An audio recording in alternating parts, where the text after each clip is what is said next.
good afternoon. Let's see what questions you guys had. Question about homework 12B.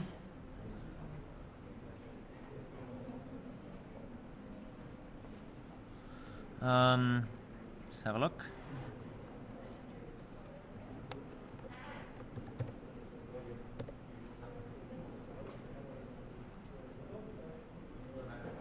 Oh, they're not linked.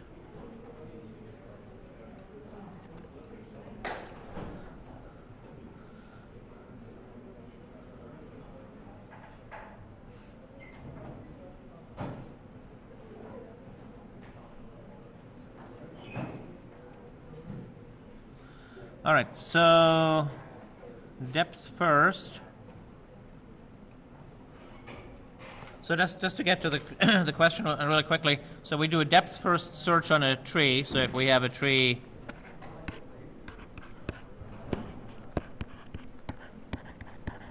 like this, then we would expect the depth first search to first visit this node, then visit this node, then this one, then this one, and then finally this one here. And so the question was, can you do this recursively? And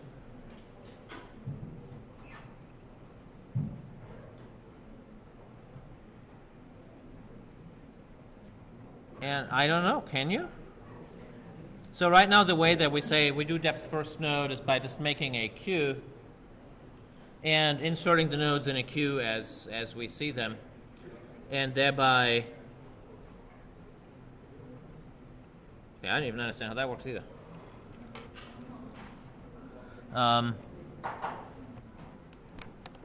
Okay, let's. Okay, I think I'm just going to have to take this under advisement and think about it right after lunch. I don't know. Sorry about that. Is the output of the tester correct? I hope so. Let's see what the tester is.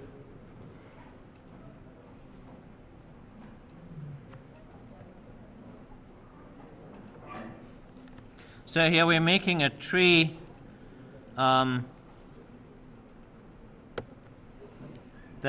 whose root is T7.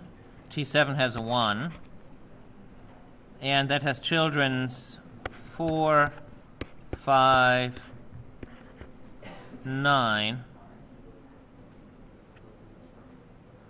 And so we're inserting these. Oh, I see I messed up the previous one, which is why I was confused. So we're inserting these in a queue as we go along. So we first insert the 1. And so this is my head of the queue. Then we're inserting the 4, 5, 9. And then we're pulling them out as 1, 4, 5, 9. So I think the output is correct. And so I think that explains why I don't see how you can do it. Oh, wait, is that? What's that? The tree is wrong?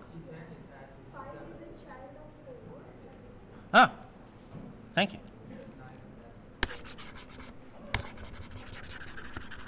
Thank you. 5 is a child of 4, like this. Okay. 9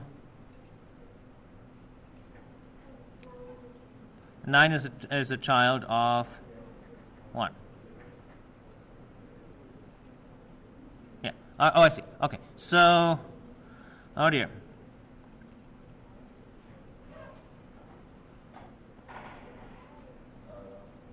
So we're inserting the 1 in a queue. We're pulling it out, and we're putting the 4 and the 9 in the queue. We're pulling the 4 out and putting a 5 in the queue.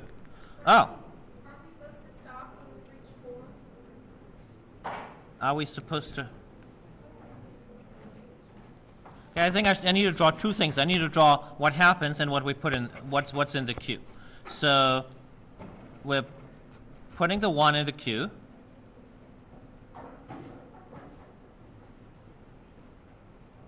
And let me look at the slide and see how I presented it. Hang on.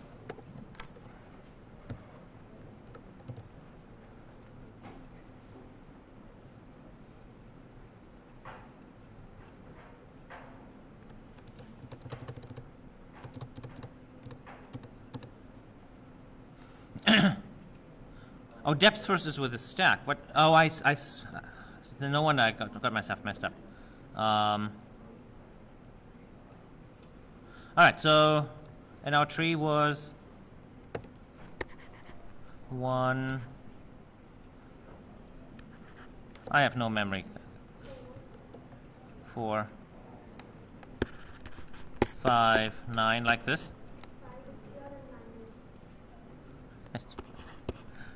Like this? Thank you. All right, so where's our stack picture? So we started pushing the 1 on the stack. And then we pop out the 1 and push its children on the stack, which are 4.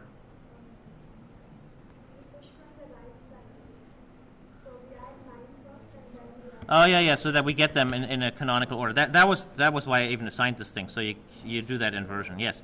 And then we pull the 9 out and puts its children out on the stack.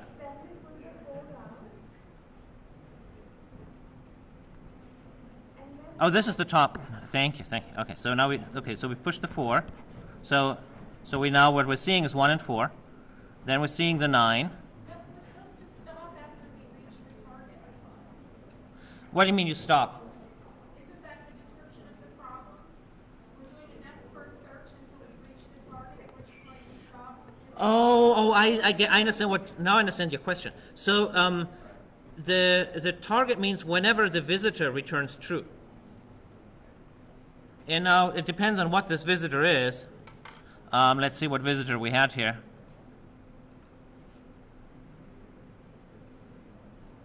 And the target, now I understand where the confusion with the target is. The target here is the number of visits. So it counts the number of visits and not the, so it's poorly named because it happens to also have the number 4 in there. Now I understand the confusion. So this particular visitor, if you look at what the code does, is it keeps incrementing this counter, and when the counter has reached the target, not when the node is what the target says. When the counter has reached the target, then it stops. Now, of course, if someone gives a different visitor, like the one that you had in mind, it should still work. So your code shouldn't be affected by it. But so you have no beef with the order in which they appear. You just thought it should have stopped faster. Okay, no. So that's simply because I'm doing the counts. And I do agree that would have been easy to avoid if I simply had made the tree contain 10, 11, 12, and 13. Then the confusion wouldn't have arisen. Yeah, sorry about that. All right. Okay, so all right. So let's go back to any other questions? I'll keep adding them in here. I had a bunch of people in my office today asking about the exam, and so I guess I should tell everyone what I told them. The exam is 2 hours and a few minutes. The last 10 minutes are reserved for putting in your answers and desire to learn. And so 2 hours and 5 minutes. There's 6 questions, so that gives you almost 21 minutes a question. So speed is of the essence, so you want to make sure that you have your machine all set up, that I would simply make 6 projects, can't hurt. That way you can just paste things right into those 6 projects. One of them is going to ask you to set up a JUnit test case, so make sure that you know how to do that. If you have any doubt at all, there were several labs that made you make these JUnit test cases, and you could practice that again. So it's going to be one of those algorithms that we talked about, and it's going to say, test this out. And it's not going to be like an incredibly complicated test case, but you want to have practiced that so that you know that you did it right. One of them is going to ask you to open a command shell and to run Javac and Java and some other command shell-ish stuff on the command shell. So you want to make sure that, particularly those of you who use Cygwin, that your Cygwin is all working, that you don't get like any funny messages about command not found or some such thing. You also want to be able to find out where stuff is, so that when you compile something in NetBeans and you need to get at it so that you can compile it from the command line, that you know, like in NetBeans, to find the directory and then to find that directory, particularly in Cygwin, it's a bit of a hassle. But make sure that you practice that. So otherwise, you have the topics. There will be several big O questions, and so they'll be related to the, you'll be asked to implement some algorithm, and then I'll ask, what is the big O efficiency and why? And so you need to have some basic ability to tell apart what is logarithmic, log n versus n squared versus n cubed, that kind of stuff. Nothing really off the beaten track, but you have to be able to do those things. There's going to be one question with a linked list where you have to be able to draw that linked list diagram and then route the links accordingly. So it'll be something where you're given a linked list and you have to do some kind of surgery on the thing. Good practice for that would be the last exam. And so particularly if you haven't, if you're not satisfied with how you did on the last two exams, an excellent practice would simply be to redo them. By this point, you've probably forgotten the exact answers. So set your timer and just redo them, and then find out what is it that slowed you down and what could you do to make that faster. So that way, hopefully, you'd be less stressed in the final exam. And when you do see the final exam, read through all of the questions and try to completely do those that you can completely do. You get more credit for doing like 3 questions complete than for doing six questions halfway through, because it's sometimes difficult to give partial credit. So I realize that in other fields it's different. You're better off attempting every question, but here it's not so. On the other hand, of course, if you just run into this rat hole that after 15 minutes you're still not close to answering a particular question, you do need to stop yourself. I had a couple of people on exam 1 who just spent the entire time on a single question, and that's not a winning strategy either. So you have to balance between the two. So that sometimes happens. You just have a mental block after 15 minutes, and then you have to have the courage to just give up and move on. You've had 2 of these exams, so you kind of know what it's like. Network access-wise, it's going to be the same thing as in exam 2, so you only get to access desire to learn. And a fellow who's doing his master's project on measuring these kinds of things is going to be here with his equipment to see whether his thesis project is actually working.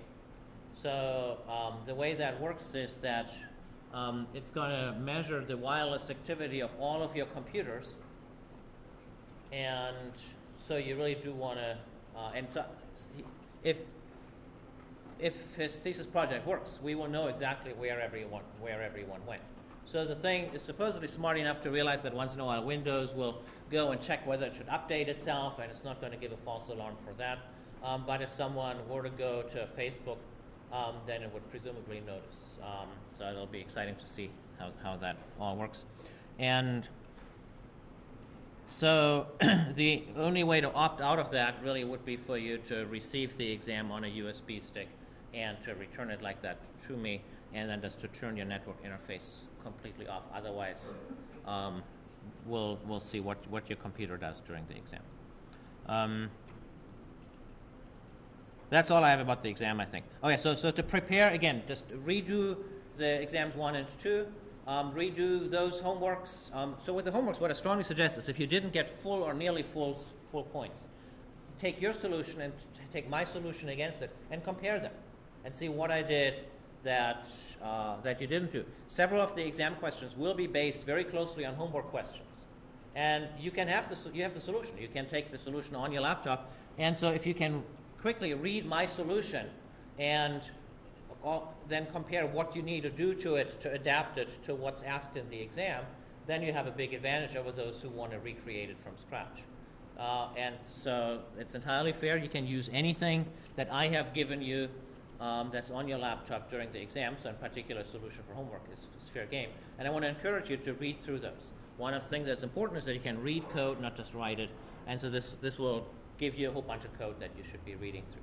So if you aced the homework, then no need to really worry about it. But if you had trouble with something, I know there's always the tendency to just forget about it and hope it'll never come again. But several of them will come again in the final. All right. Office hours. Will I have any more office hours?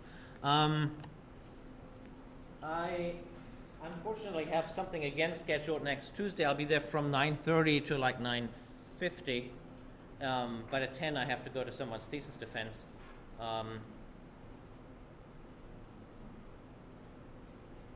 The morning of the exam, I could be available. So I'll set something up the morning of the exam, so if people have like any last-minute homework or grading complaints. I see here that homework 10 hasn't been posted, and I've just looked for it and I couldn't find it. I'll have to ask the grader again.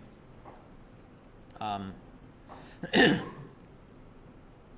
right, let's move on to the material. So today I want to talk about how to implement what's called a binary search tree. And so these are fast set implementations. So the basic idea is in binary search. If you remember how binary search works, we have an array that's already sorted, and we want to find something in there, and then we either look in the left or we look in the right, and that way with each step we cut the amount of stuff that we need to look at in half, and that's what gives us the logarithmic growth. So if we wanted to do this with a tree, and the reason for doing it with a tree is that if you think of a sorted list, with a sorted list, you're never going to get fast insertion. Because when you insert something into the list, you have to move stuff, and that's always going to be slow. So the idea of using a tree instead of an array is that you can, in a tree, insertion could be potentially quite fast because you just have to find where to insert it, and then you just stick it in there, and that could be much faster than inserting it into an array because you don't have to move anything in a tree. And so the question is, how can we get that sortedness property? And so that's where the binary search tree comes in. So a binary search tree has the property that when you look at any node, the root or any of the children, that everything that's to the left is less than that node, everything that's to the right is greater than that node. And so now when you want to find something, you start at the top, and now let's say you want to find whether the number 17 is already in the tree. So you come in here, you look at the 23, and you say, well, it must be on the left. And now if you find a 14 here, then you know, oh, it must be on the right. And so that way, you always cut off roughly half of the subtree.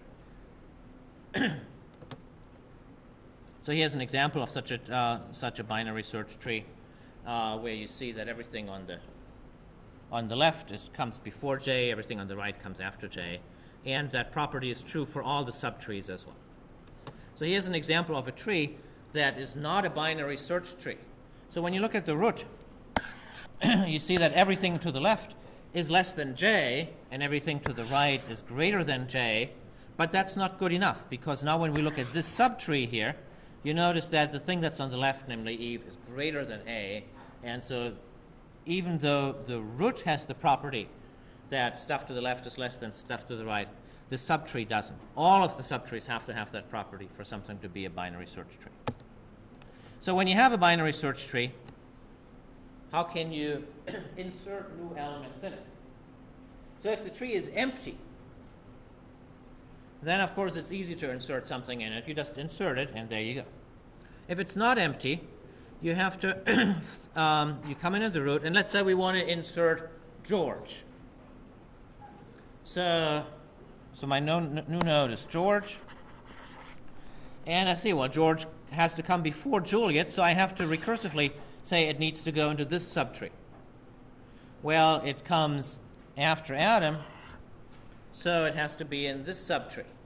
And now over here, yeah, I can see it comes to the left, but that tree is empty, so that's where I'm going to put it.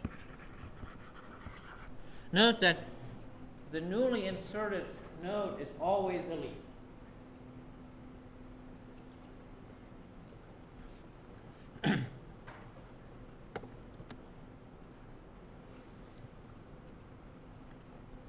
All right, so let's just see if you can do this yourself. So start out with an empty tree and insert F, R, E, and D into it, and tell me which of those four is the result.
All right, so let's just do this. So we insert f, that becomes the root. We insert r, it goes to the right.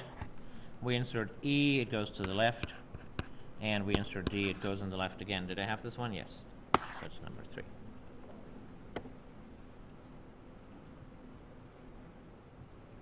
And so does everyone else. All right, so that's easy. The implementation is kind of straightforward. So I have a helper method on the node level. I'm getting the new node that is to be inserted. I compare the data in the new node against the data in the current node. And the reason I'm doing it in this way, that I'm storing it, is I want to know, is it to the left or is it to the right? To the left means comp less than 0.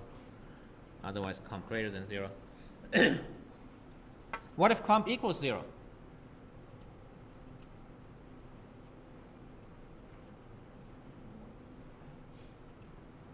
Yeah? Then it's already in there, right? So if then they equal, and so then I don't want to insert it again. So that's what makes it a set. A set means you have no duplicates. So the comp equals 0 would be that it is a duplicate. So I simply do nothing in that case.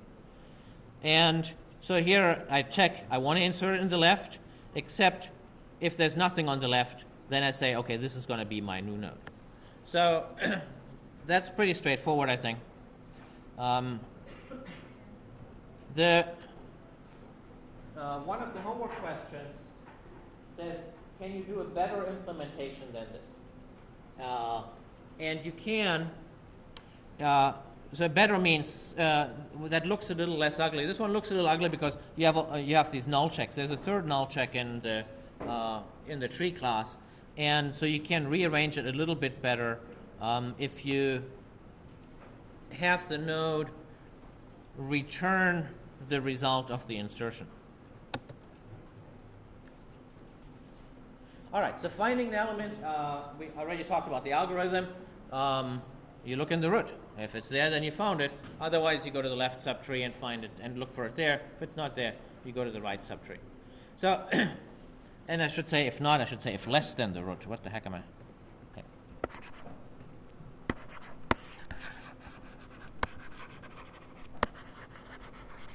So if it's less than the root, you go to the left subtree. Otherwise, to the right subtree. So it's just like binary search, and it's O of log n provided the tree is balanced. So if a tree, like if you think of you have a tree set with 1,000 elements, then here's your root. And then you have about 500 elements here. and about 500 elements here. And then if this one is also about balance, then you would expect that it falls into two subtrees, each of which is 250 elements or so. And so if you think about the height of this tree is about 10. And so if you have a balanced tree of height h, then, and let's say it's full, it's completely filled up, then it has, what, 2 to the h minus 1 elements. And if I ignore the minus 1, which is just noise, then that means that h, the height, is the log of the total number of elements. And so what you're doing when you find an element, you go through the tree and you go along some path to the node. And that path, the length of that is going to be at most the height. And so if the height is log n, then that means we're only looking at log n nodes through this search.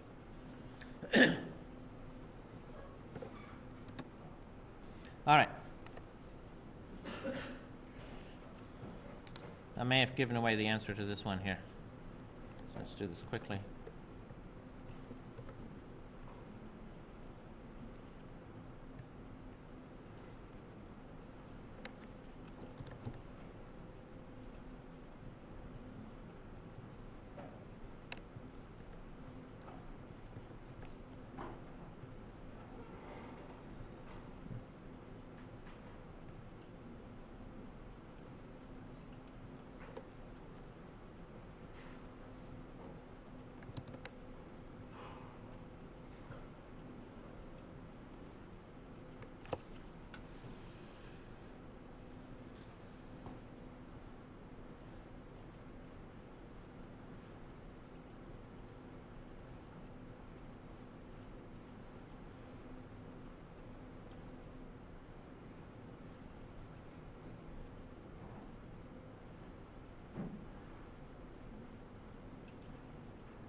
All right, so just about everyone got this. So it is, in fact, 10. So, and the reason is, like I just said, that if you have a tree with 2 to the 10 or 1,024 elements, I guess I should say 2 to the 10 minus 1, or 1,023, then that's a full tree of height 10. And you would expect, if the elements are random, that it's reasonably close to that. It's not going to be completely balanced, maybe. You might have some bad luck, but it's going to be reasonably balanced. And so you'll be making approximately 10 comparisons to find your element along some path, depending on which it is, greater or less than. And so that's, of course, quite fast. So similarly, if you had 1,000,000 elements in there, then you would make 20 comparisons. Right? Because 1,000,000 is about 2 to the 20. And so that's very good. How about insertion?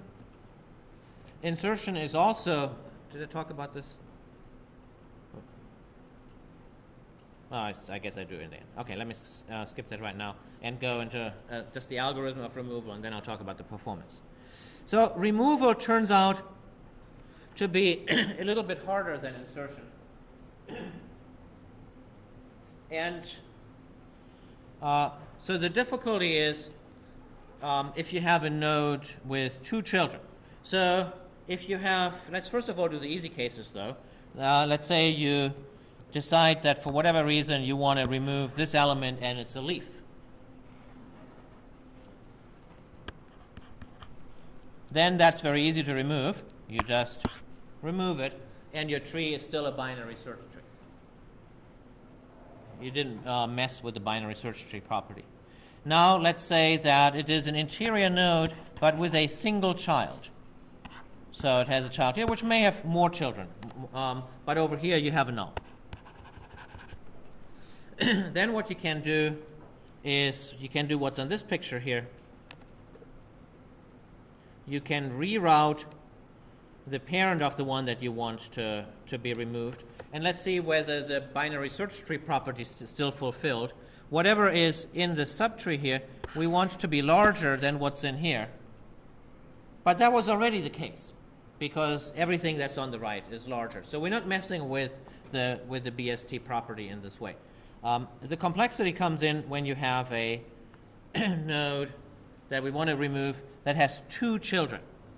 And so in this case here, we can't simply remove this node without doing something else, because we can't make a ternary tree. So we can't like give this guy here 3 children. We have to do something else. And so the thing that works is the following.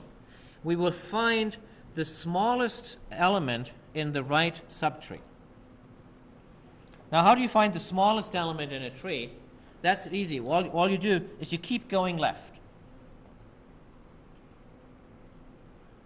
And if you just keep going left until you run into a null, you find the smallest element. Because after all, the smaller ones are always on the left. Now, so here I have my smallest element. And now I'm going to insert that smallest element up here, wiping out whatever information was there before. And now my BST property still works out, because everything else in here was bigger. That's what it means to be the smallest element. So moving the smallest element in the root is gonna work. Now there's just one catch. Now I have 2 copies of it.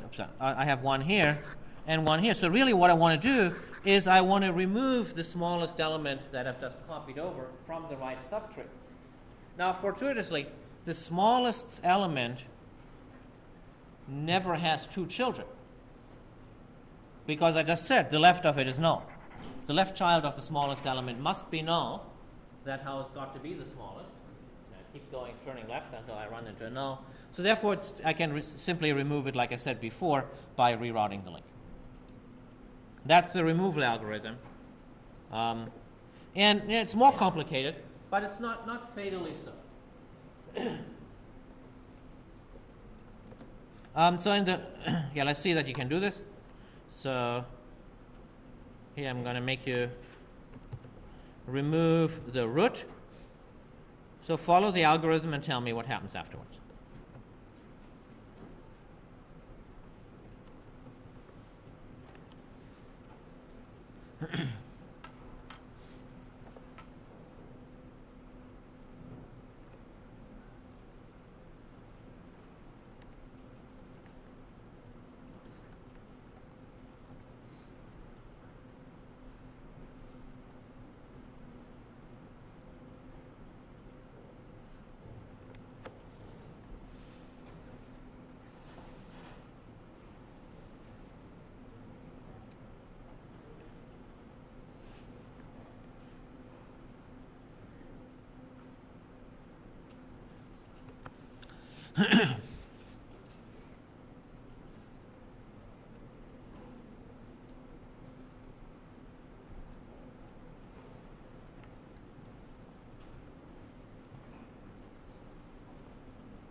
All right, so we want to nix the root, so we go to the right subtree. We find its smallest element. That's this one here. We move it up here, and we remove it from here. So the answer is D, A, G, K. Did I give you that one? That's number 3. All right. And everyone got that in? Oh, no one was perturbed that I didn't put in number 4. All right. So that's pretty easy. How about efficiency? So assuming that the tree is balanced, finding an element, we talked about it, it's O of n.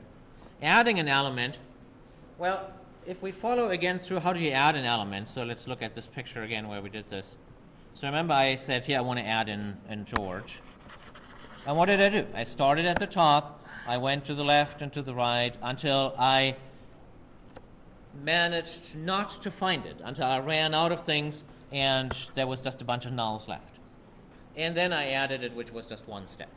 So finding and adding are very closely related in terms of efficiency. It's just as fast to add as it is to find. You simply try to find it, and at the spot where you run out, that's where you add it. So it's also this exact same efficiency O of log n. Now removing, it's a little bit more complex. So what do we have to do? We might as well talk about the hardest case because the other ones are pretty easy. In the other cases, you just found the thing to be removed, so you found it. Finding is O of log n, and then the removal itself was a single step. You just either set something to null or you rerouted one line. But in this case here, let's see, what do we have to do? We had to find the node to be removed. That's O of log n. Then we have to find the smallest element in the right subtree. Well, that's again O of log n. Maybe it's a little bit less because that subtree might be shorter.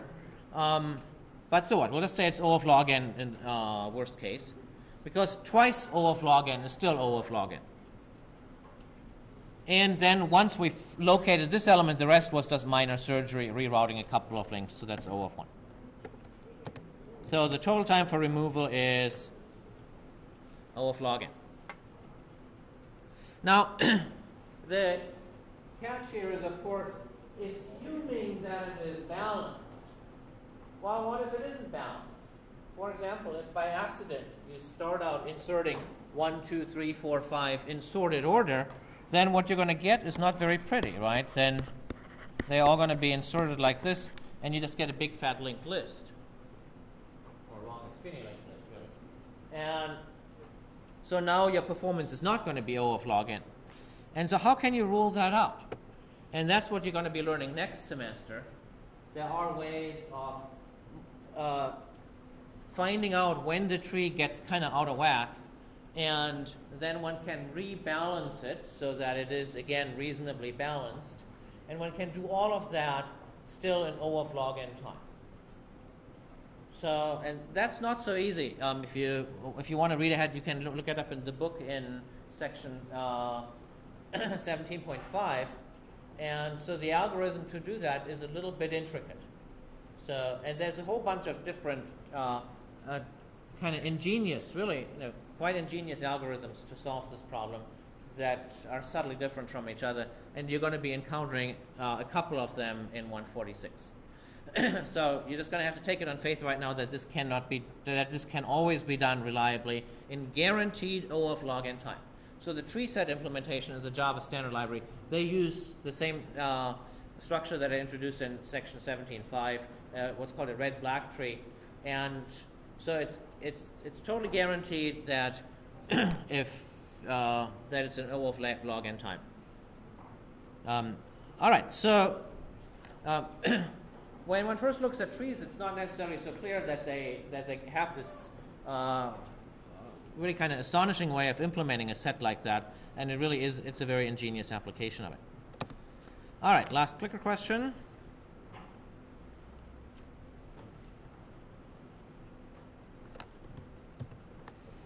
So you want to keep a lot of objects of class X. You don't care about traversal and sorted order. The trees give you traversal and sorted order, but for whatever reason, you don't actually care about it. So you'd be perfectly willing to take a hash table. And so my question is, which of those should you choose? Should you choose a hash table, or should you choose a rebalancing BST, one of those where you have the guaranteed performance? All right. Make sure. Let's tell me to it right.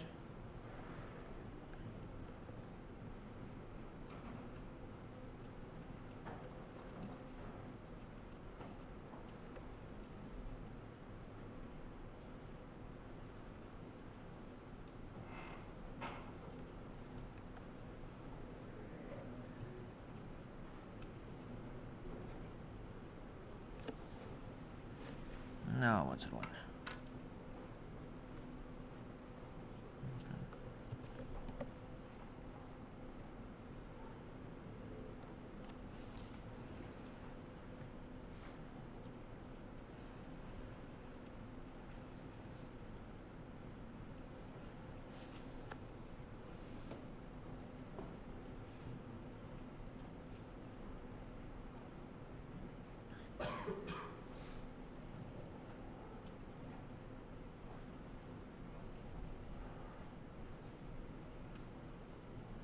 Oh, phew, I messed up the last one. Doesn't make any sense.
All right, so most people love the hash table. So, because it's add, remove, find operations are O of 1 plus. Well, they are O of 1 plus, but under a pretty stringent assumption. The assumption is that the hash function is real good. So if you know that the hash function is really good, then that is a strong case to favor a hash table. If, on the other hand, the hash table is bad, then that guarantee that you get is worthless. So if it's easy enough to say, well, everything hashes to 0, but then you would no longer get O of 1. So there are some people who say that when you build a standard library, like a library of classes that everyone should be using, and you only have one choice. You don't want to confuse people with a choice between hashing and trees. Then you should really be giving them a tree, because with a tree you have performance that's guaranteed. As long as someone gives you a total ordering, you have guaranteed performance. In C++, that's the attitude that the standard library has taken for the last 20 years. So they said, with a hash table, who knows what that hash function is? We can't make any guarantees. We'll just give you the tree. Now, the difficulty with that approach in C++ is that it is actually genuinely hard sometimes to come up with a compare to method. So think, for example, of rectangles. how would you compare two rectangles? So you have like a whole, so you want to have a set of rectangles. And in C++, you're forced to use a tree set because that's all they give you in the standard library. And now you have to compare two rectangles. How do you compare two rectangles? So, is this one better than this one? Bigger? What if they have exactly the same size, but they're just differently oriented?